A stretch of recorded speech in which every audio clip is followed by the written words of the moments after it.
Hello बच्चों, let's read the question. The question says the addition of MnO2 to KClO3 decreases temperature. Okay, it decreases temperature at which KClO3 decomposes because MnO2 added acts as dash type of catalyst. तो बच्चों question में पूछा गया है कि reaction जो है हमारी डिकम्पोजिशन रिएक्शन दी गई है, तो the decomposition reaction, that is this is addition of this is basically the decomposition of KClO3, that is potassium chlorate.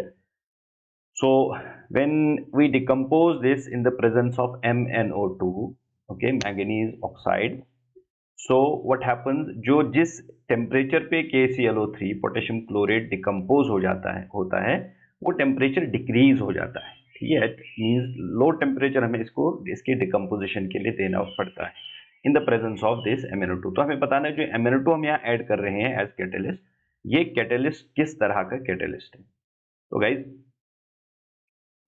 The key concept जो यहाँ पे की कॉन्सेप्ट है, बेसिकली जिस चीज की यहाँ बात हो रही है, that is the positive catalyst. ठीक है, पॉजिटिव कैटलिस्ट। ठीक है, सो जो जो रिएक्टेंट्स और प्रोडक्ट्स होते हैं इनके बीच में एक एनर्जी गैप होता है, एक एनर्जी बैरियर होता है। ओके, सो जितना ये बैरियर ज्यादा होगा उतनी एनर्जी स्लो होगी, और जितना ये एनर्जी गैप कम होगा उतनी एनर्जी फास्ट होगी।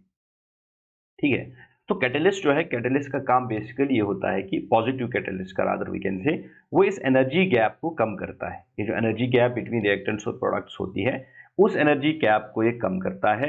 एज ए रिजल्ट जो रिएक्शन है वो फास्ट होने लगती है, या in other words we can say हमें उस रिएक्शन को प्रोसीड करने में कम एनर्जी की जरूरत पड़ती है। तो now guys looking at this situation, जो जहां हमें क्वेश्चन में बताया गया है, in the question we have been said the situation is कि KClO3 जो है, that is KClO3, this is potassium chlorate। ठीक है, it decomposes into potassium chloride plus oxygen।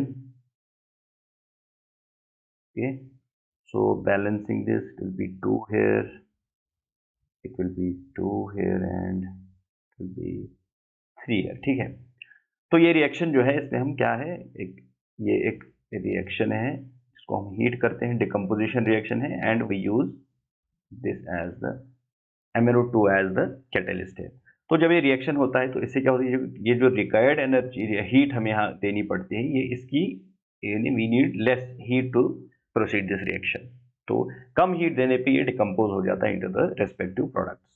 तो हमें बताना है कि अब इस सिचुएशन से हमें क्या पता चलता है कि ये कैटलिस्ट जो हमने MnO2 यहाँ पे यूज किया है किस तरह का कैटलिस्ट है। तो guys basically it is what, it is the positive catalyst, it is the can write positive catalyst। Clear? So MnO2 acts as the positive catalyst in this reaction. So hope you understood it well. Best of luck.